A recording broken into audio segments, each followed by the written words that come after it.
know that you create your own book, Mm-hmm.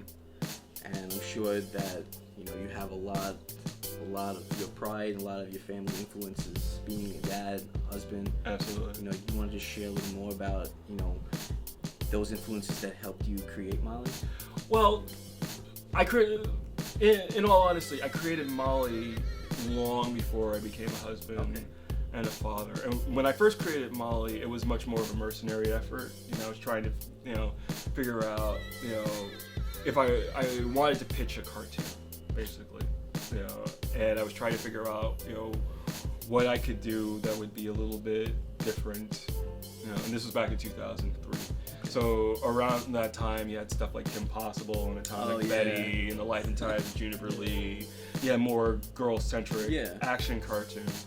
So I was trying to come up with something along that vein. And I was working with this guy, Rich Maurizio, who had a publishing company at the time. And we decided, probably better to do it as a comic book. And I started to do it. And then I kept getting busier and busier with paying work, and I couldn't do it. And then we hired another artist to do it. He couldn't finish it, based off of my script and my designs, my layouts, and he couldn't do it. So I kept having to put the book to the side. Okay. I kept getting busier and busier and busier, And then I ended up on contract at DC. I was at DC for 7 years.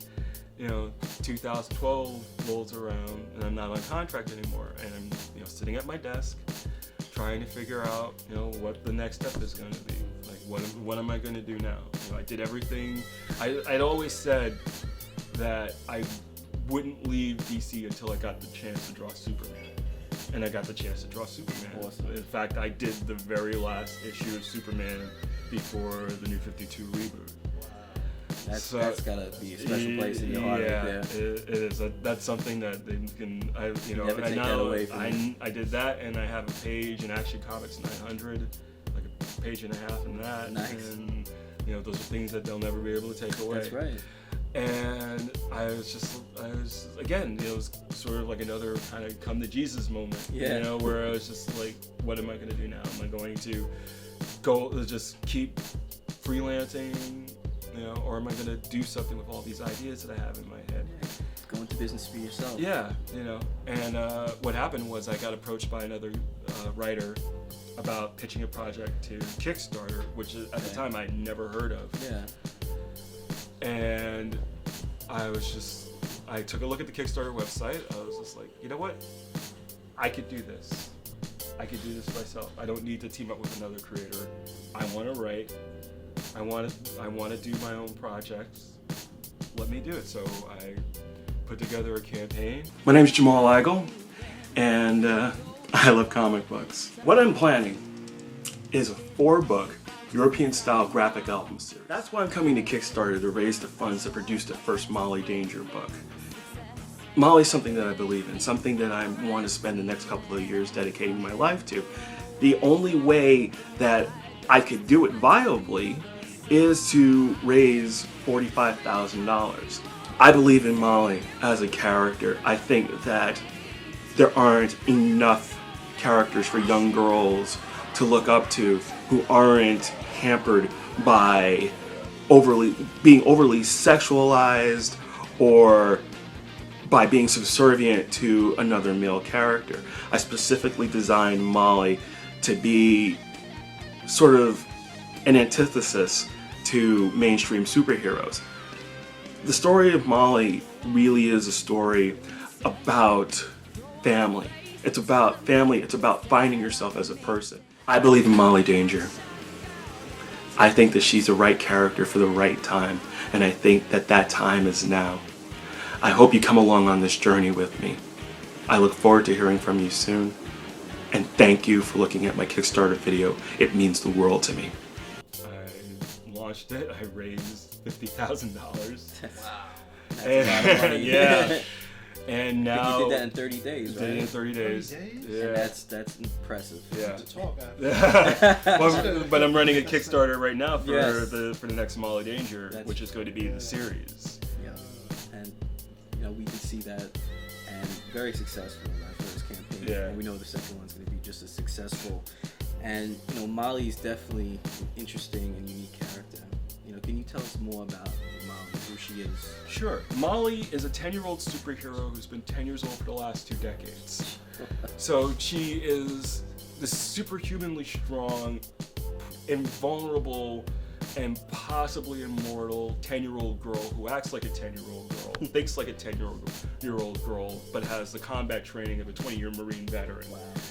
She's one of the most famous superheroes in the world, but she's also this extremely lonely kid. She doesn't have a secret identity. She doesn't have any friends. You know, the only family that she knows died, as far as she knows, died. They tell her she's an alien, which is why she doesn't age. And she, you know, it's sort of my take on, you know, what it must be like to be like a child celebrity. Okay. You know, being frozen in amber, or people wanting to freeze you in amber. You know, the idea of making her immortal actually came from the typical sort of comic book idea that superheroes don't age. It's true. You know, superheroes don't age at all. That's a good you know, way Peter to put Parker will be eternally 25 or whatever age he is now, or whenever they decide to reboot him. There will always be a 13-year-old Robin. There will always, you know, Superman will always be 35 years old, except in, you know, but they one-off don't explain stories. why. Right, they don't explain why. You just sort of accept that these characters just keep going, even though time marches on. And then the technology also with it, and you see them on cell phones and everything, Right. but the character's still the same character. Right. And so at least That's you put it, Yeah. at least you put it into your story, Yeah. explaining, okay, she's an immortal teen, Right. or a 10-year-old, Yeah. so that's pretty cool. Do you think that's one of the reasons why? Because in the book, they don't want people interacting with her. Do you think? Yeah, because of the it's sense a of, big like, reason. It's like, because if she gets cool with these people, soon enough, let's say if they pass away, and she's still. You are right on the nose. Actually, it's the one of the themes that I'm going to explore in the series is the fact that she has watched people grow old and die around her for the last 20 years. You know, people mature, people change, the relationships between dynamic changes. You know, even, you know, with your coworkers, if you're working with people for long enough, your dynamic with them changes as you both grow and change as people. But what if you don't change?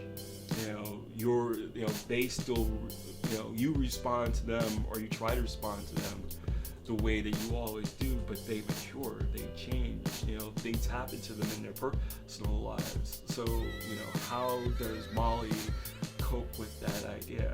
How, you know, she has sort of come to the, not a realization so much, but she's come to accept her lot in life in a way, but it doesn't stop her from wanting and longing for, you know, time outside of just being a superhero. So the thing is DART, the organization that she works with, they essentially treat her like a weapon. Yeah. You know, and it's demoralizing, you know. But, you know, and it's not that there aren't people who don't care about her, but, you know, they're constantly being told, do not engage her, do not get close to her. You know, they're afraid of what's going to happen if somebody gets too close. If they, you know, it's a possibility they could get killed. You know, it's a possibility that they may start to resent the fact that, you know, she's not going to change.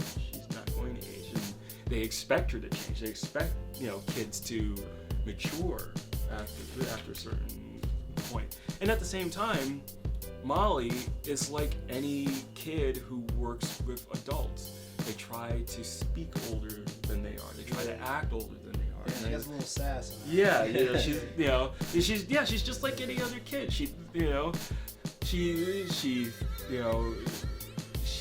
sneaky. You know, she is conniving. She doesn't always tell you the truth, but she does it from the most innocent place possible. You know, it's that kid thing. It's that, you know, the kids like to keep things close to their vest for as long as they can. Absolutely. You know, but then they don't realize as adults that we did what you did. We just did it better. Yeah, exactly. You know, if I can reference, you know, Doctor Who. Yeah. The Doctor being the last remaining Time Lord. Right. You know, the only one of his kind left. That loneliness, being essentially immortal. Right. Traveling alone. You know, that Not wanting to say goodbye. Yes, know, not wanting to see the story end. Right.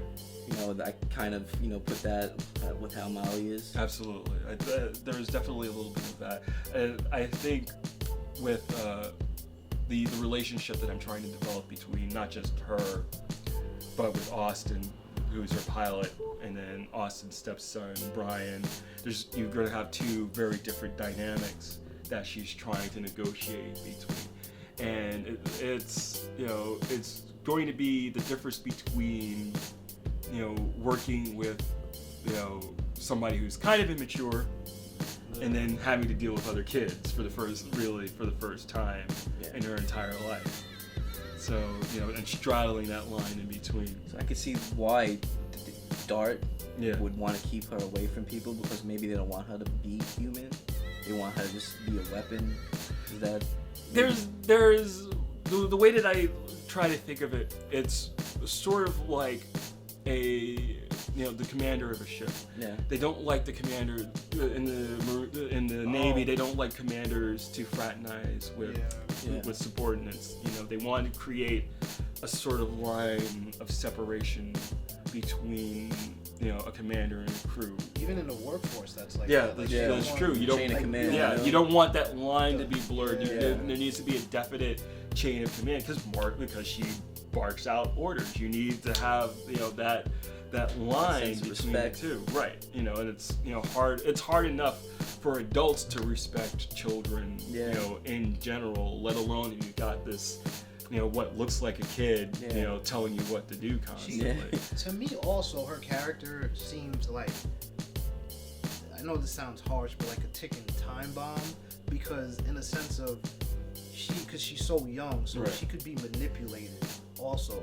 So that's another thing why they shelter her. It's like when you shelter your kids from watching crazy things or hanging out with certain people, because she might have like one perspective, like from what Dart has taught her. But imagine someone else coming in her ear, like, oh yeah, absolutely, she can sway very easily because even though she's been around for 20-something years, she's still emotionally 10.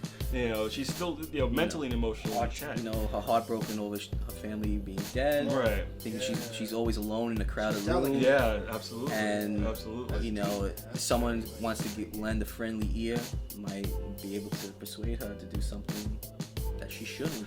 But but part of the story that I'm developing is what makes someone good. Yeah. You know, what makes someone a good person. You know, you have all this stuff that's stacked. In Molly's case, you have all this stuff stacked against you.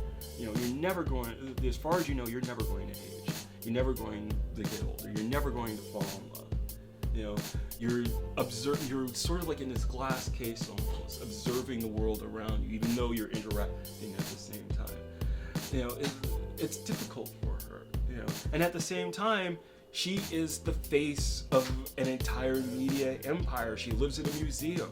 You know, she is on T-shirts and bumper stickers and has had movies and television series and merchandising everywhere. She's this beloved superhero. And even though, like, I mean, there are people who definitely don't like her. Yeah. You know, just like with everything, there are people who think she's weird and creepy and she's kind of be scared too. Yeah, very like a girl like that doing that. Like, absolutely. And they were saying like she could just the things that she could do. You're looking at it, you're like, and this is a child. Like you would hate like imagine what was able to grow older, how much her strength would increase. Yeah, there are going to be people in the story who definitely question, you know, how does Dart keep a rein on her?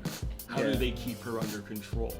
You know, and what could possibly happen if she loses control? If they lose control? It's kind of like S.H.I.E.L.D. Yeah, exactly. It is, you know, it's that ticking time bomb, but it's, you know, tempered by wanting to build this family around her. Like really wanting to build this family around her. That's very true. And there's something that you said about it. It's about what makes you good, because there was a part in the book. She was like, you know, I just like saving people. Like she alluded to, and I was just thinking, like, wow, is that her genuinely, or is that what they taught her? Mm-hmm. Because no, I think she does come out of. She comes from that angle very organically. You know, it is something that she figures out very early on, and once we get more into That's the what she series, likes to- yeah. Because I was thinking, I was like, where did, like, was that from her? Like, you know, like, it's like with Superman. Programming. Yeah. But I've also, like how you wrote it, though, I also felt like it was sincere in a sense, because, you know, when they were going after the dude, the speedster guy. Slips guy. Yeah. She was, you know, when they had, like, that talk about it real quick, I was Right. like, oh, man, like, it's like she's about her job, but, you know, like you were saying, it's like, you know, it's like she just wants to be loved. Right. You know what I mean? But I wonder, for her being so focused on her job and just her, like, yeah, you know, I like to save people and help people out. Right. Is that something, like, I don't know, is it from her past life too? Like, are you going to explore that? Like, I'm definitely going to explore it. It's something that's definitely going to be explored. Because I remember when Brian was like, my father was a firefighter. And Well, I wanted that connection between, Yeah. you know, Molly's father was a scientist, but, you know, he was willing to take his family on this expedition to you know, the far reaches of the galaxy, you know, and they just happened, you know, they crash landed on Earth. They weren't supposed to come here. You know. And then I guess in this planet they must be humanoid. I mean, Right. I really want to see. I'm a sci-fi head. Yeah. All right. Yeah, I know you're talking. So I'll buy it. I'll find out. You know what I mean? All right, Jamal. We just want to go into one of the main antagonists in the book. Maybe Medulla. Yeah. Why don't you tell us a little more about him? Because he seems very unique as well. Medulla is Dr. Smith and Dr. Doom if they had a baby. He is a genius technologist who is a complete and abject coward.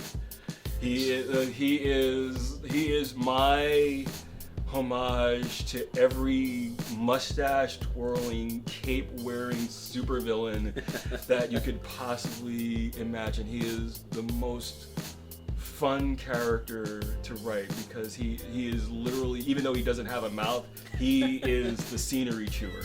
He is the guy that you want to throw all the flourishes on and all, what the deuce? How dare you?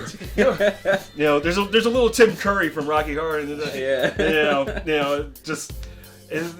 I love Medulla. Medulla is awesome. Medulla is a floating brain in a robotic body who believes that the entire world would just be better off if everybody were just cyborgs and machines. Surrender your flesh and give yourself into the machine. That is his whole motivation. But there's this relationship that has built up over the last 20 years between him and Molly. He hates her. Yeah, I can see that He in the book. loathes her. He cannot believe that he has been stopped by a toddler repeatedly for the last 20 years. And they keep locking him up. And again, it's going back to those classic superhero tropes, because they keep locking him up and he keeps getting out.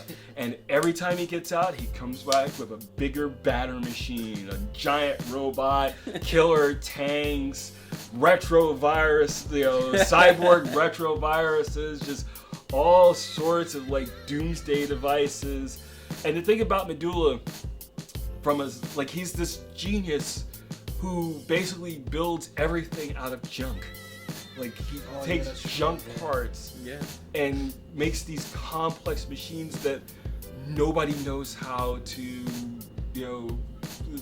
take apart, or can barely figure out how he put it together in the first place. Actual Reed Richards level super science. Wow. On a budget. But Medulla, as far as the super mechs go, it's sort of like a game of one-upsmanship between him and Two-Fisted Tommy, who's going to be who we've seen glimpses of in the first book, but is going to be fleshed out a little bit more. And Two-Fisted Tommy he's the other side of the coin. He's another he's smoother and slicker and just as smart, but it's sort of like, teaming up the two of them together is sort of like teaming up the Nutty Professor with Nathan Detroit from Guys and Dolls. It's just, these two things are just going to be constantly bumping heads against each other, but they both have the same goal, which is to take down Molly, but for different reasons. Pretty awesome. I know he's really interesting. I enjoyed reading, what he's been in so far. I can't wait for more of that. Oh yeah, he has a big role in the Actionverse crossover that we're gonna be doing in 2016. Beautiful. So, and which brings me to Father, and it's very secretive, mysterious character.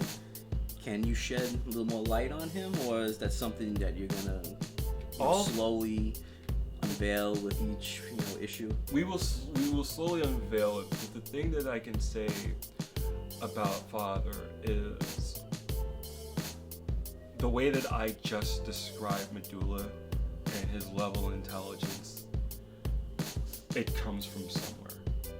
Father is a genius.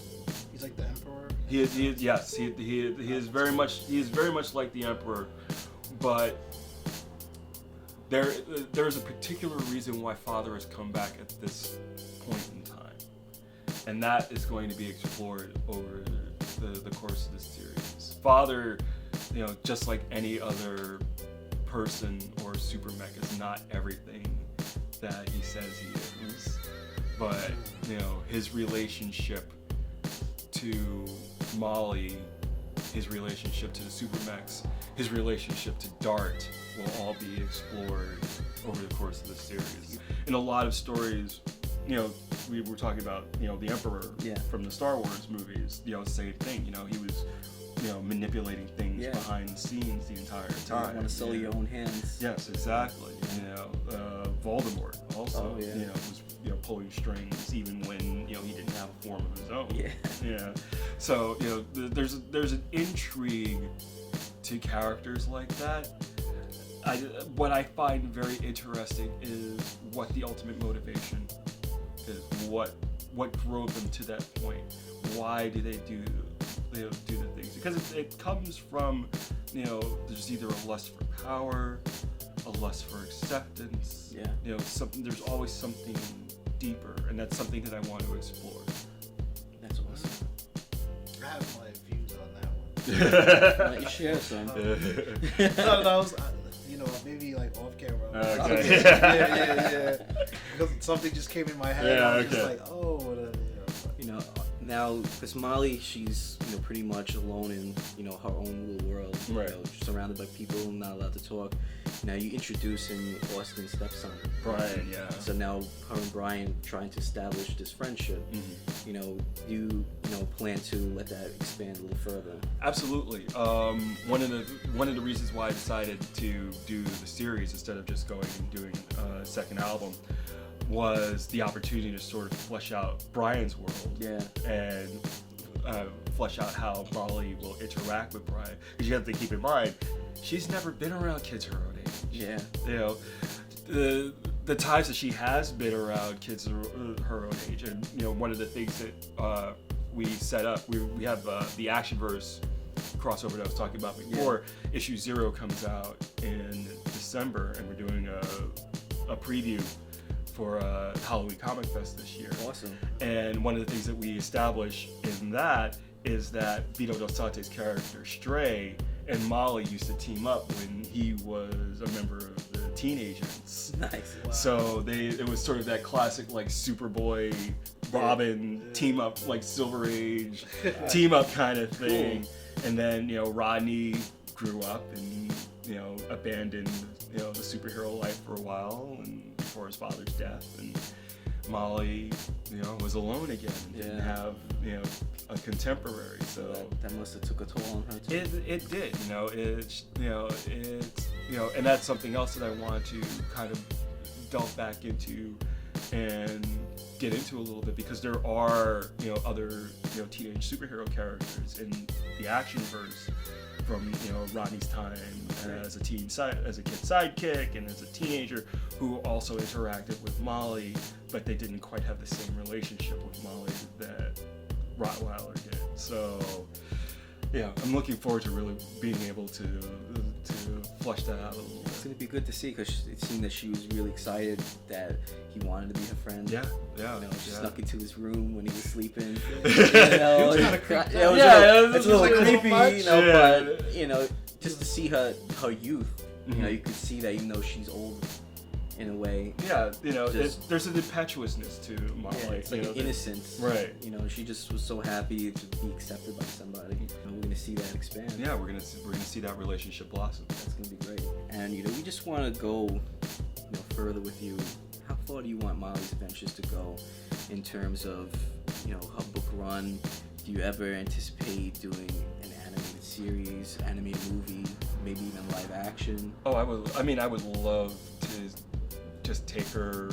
I've got at least a decade's worth of Molly stories that I can tell, and I would love to take her even further into other media. Do cartoons, have toys out I there. could definitely see this as an episodic, TV series. Absolutely. Authors, There have been a couple of discussions, a couple of meetings. Nothing has really come out of it, but it's Hollywood, and these things take time, and you don't want to. One of the most important things for me is to maintain, Molly's integrity as a character. You stole it right out of my mouth. I don't want to just throw her out there for anybody. Don't rush it. Don't, right. There's the integrity of your work. Yeah, exactly. There's a build that I have in mind for the character, a certain story that I feel like I need to tell. And if things happen, if there's an offer for something, I want it to be with a company or a production company that has the same vision of Molly that I have. And rather than get into a situation where I sell the rights, and then I have no control over what they do, and they just destroy your work. Yes, just to that fit would their be the own most agenda. Yeah, demoralizing thing that could possibly happen. Yeah, we don't want that. No. Because Molly's great, his stories is great, the art. We want to see that just transition right over to the small screen and then the big screen. But I really think it's gonna work. Oh, from your lips to God's ears. It's like so much. Because you could practically do anything with it. Like, it's not limited. No. It's like there's so many. There's the story, the arcs that I am putting together right now are almost the setup to where I want to take Molly in the future. So once we get past a certain point, then the next stage of Molly begins. So we're looking at maybe 2 or 3 years before we get to that point. Okay. But that's a once good enough build, though. Yeah, but once we get there, then the sky truly becomes the limit. Okay. Great. And that brings me to your partnership with Action Lab. Mm-hmm. How did that come about? How did you meet up with them? Well, I actually knew the partners most of the partners from Action Lab before there was an Action Lab. Okay. I used to see Dave Dwanch and Kevin Freeman, who's the current president of the company, and Sean Gabarin, who's the editor-in-chief, and Jason Martin, who's the president of Action Lab Danger Zone. I would see them at shows, and we'd hang out. And when they did a Kickstarter for their first title, Fracture, and I backed that Kickstarter. I got my copy of the book. I saw what they were doing. I was like, wow, these guys really, this is a great looking package. They really know what they're doing. And when I saw that they were putting out more titles, I got in touch with Sean, and this was around the time that I was planning the Molly Kickstarter. I said, I've got this project I'm doing, I'm taking Kickstarter. Would you guys be interested in publishing it? So they agreed. We Kickstarter is successful. We do the book. We get the book done. Book comes out. Everything is great. And I'm spending more and more time with them at shows and whatever, promoting Molly. And New York Con 2 years ago, basically spending a week with them and seeing how they operate and just sort of say, these guys they're almost there. They're 90% there. They just need to be pushed in certain directions. So I went to Brian Seaton, who's the president of the company, the publisher, rather. He's the publisher of the company. And I said, look, I would love to help you guys out. If there's anything I can do to help out or, anything. And he looks at me and goes, you want to be the marketing director? Oh. Not what you expected. No, not what I was expecting. Not what I was all. expecting. But I was just like, okay, Hey. let's do this. So for the last almost 2 years, I was the co-director of marketing with Kelly Dale, and then Kelly left, and then Vito Del Sante came on as the director of marketing, and now I'm the vice president of marketing. It's awesome. Yeah. So yeah, and it's been a really good relationship. The thing about Action Lab is it's a small company. It's almost everybody has a day job. But they're producing books. They're working with creators. We go to shows. We're constantly hustling. It's the ultimate startup. And over the last 5 years, almost 5 years, the company has gotten bigger and bigger and bigger. The presence in the industry has gotten better and better and better. We make new strides every day. I think we just announced the whole slate of new books that that we're doing for 2015, 2016. We just announced that Jimmy Palmiotti and Justin Gray are writing a book for Action Lab. We're working with Rick Burchett with his book Gravedigger with Christopher Mills. Every day is a new challenge, but it's a fun challenge. Keep growing. Yeah. That's only going to help you guys be that more successful. New talent coming in. It's a different perspective. Yeah, it's new. We specialize in working with new creators, new voices. Doing projects that other companies, other than maybe I would say Image or Oni would even try to do. It's good. This is going to keep it fresh. Absolutely. And that's what you want. You don't want to be just another, production company. Absolutely. You want to stand out. You want to make sure, this is creative work that we're putting out. We're still responsible for the taxes. We're still responsible for everything. So, we're putting that much more effort into this. Well, and because it's a smaller company and it's primarily creator owned, it's harder for us to absorb the cost the way that a Marvel or DC would absorb the cost. Hence the Kickstarters. Right. Exactly. Cover that cost. Exactly. So it's very I'm constantly humbled and gratified by everybody who's ever backed the Molly Danger campaign, who are currently backing the Molly Danger campaign.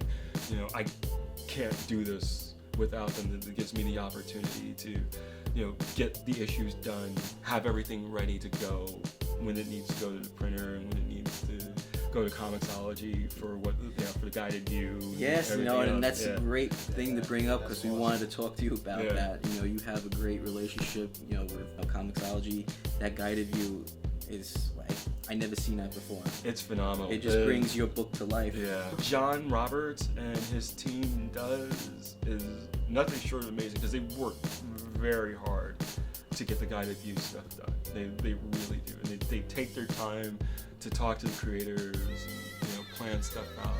It's very cool. I know. I was blown away when I saw it, and just it put everything together, and it just told the story. Even though you got the captions and everything, but how it just sequenced it together, I was like, I can't believe it. I never seen anything like it, and kudos to you. They work very, very hard. They have a great team over there. All right, Jamal, we want to thank you so much for having us here, no problem, learning more Thanks about for your having us. illustrious career, your past and your present, and certainly your future. We can't wait to hear more about Molly. So definitely let us know when you're going to drop more of those issues so we can be firsthand here and everyone can hear it. All right, absolutely. All right, and on behalf of the Rogues Gallery, it's Matt Swagger. Captain Quagmire. You guys heard it here first on the Rogues Gallery. Thank you.